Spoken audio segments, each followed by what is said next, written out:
Today's message is titled Prejudice and its Effects on Marriages and Relationships.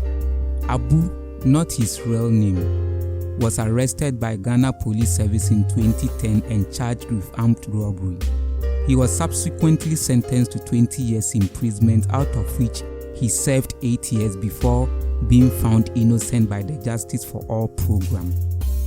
Madam Mercy, not her real name, couldn't control her tears when she recounted how an unconscious action of hers led to the lynching to death of a young man. According to her, she boarded a trotro and this young man with dreadlocks came to sit by her. She alighted to realize her phone was missing and the only person she accused was the young man with the dreadlocks. Before the young man could open his mouth, someone slapped him from behind and within minutes he was lynched to death.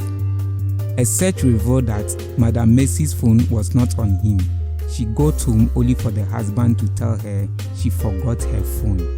I was once pulled over by a police officer for traffic offense, and in an attempt to find out why I was being pulled over, one of them identified me as the guy who talks on radio. Immediately the others heard him asking whether I am that guy and I answered in the affirmative. The others quickly rushed to me with anger saying, "You journalists think you can go on radio and just be saying anything about the police. You guys think because you have the microphone in front of you, so you can just say anything and go free." Imagine my surprise when I stood there staring at them because, for starters, I am not a journalist. But what baffled me the most is how they simply assume because I talk on radio, then I am a journalist. I remembered back at the Polytechnic days, we were 4 working, including a Muslim brother, when a fight broke between the other 2 Christian brothers. I decided not to separate them because I felt they could have resolved their misunderstandings in a matured way rather than using their fist in resolving it. The Muslim brother did everything in his power to separate them by pushing one away. When our colleagues came and saw the Muslim brother pushing the other guy away, comments they started making was, quote, "As for Muslims dear, they like fighting, no," with others saying, quote, "Muslims lack understanding," unquote. This is just one or two examples of something that almost all of us do on a daily basis at an unconscious level. Hence, reading different meanings into things. It has become so deeply rooted among us, we don't even realize we are prejudicial.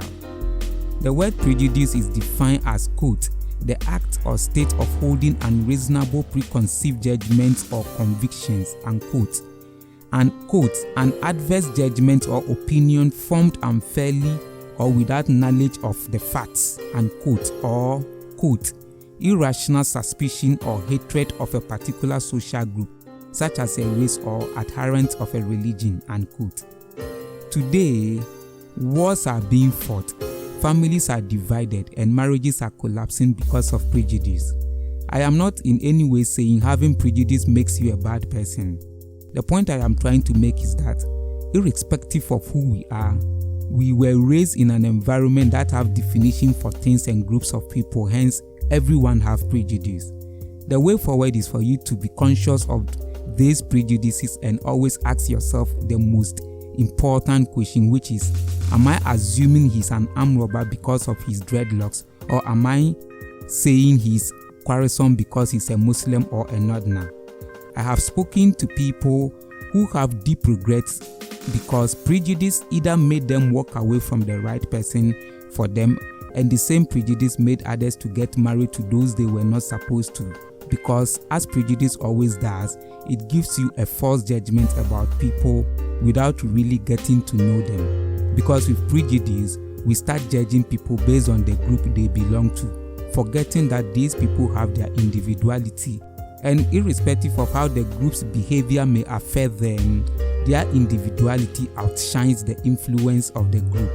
So my assignment to you is for you to sit down and really ask yourself whether what you think you know about your friend or colleague at work is based on prejudice or you really know them for who they are. Thanks for listening. Shalom. I am Delali, Duku-Kumah. Hey, I hope you have learned a lot from today's podcast. Then don't forget to share and follow Delali Duku-Kumah on Facebook and Twitter at Delali_ME. You can also contact him on +233 20 84 57 610 or +233 24 74 51 992.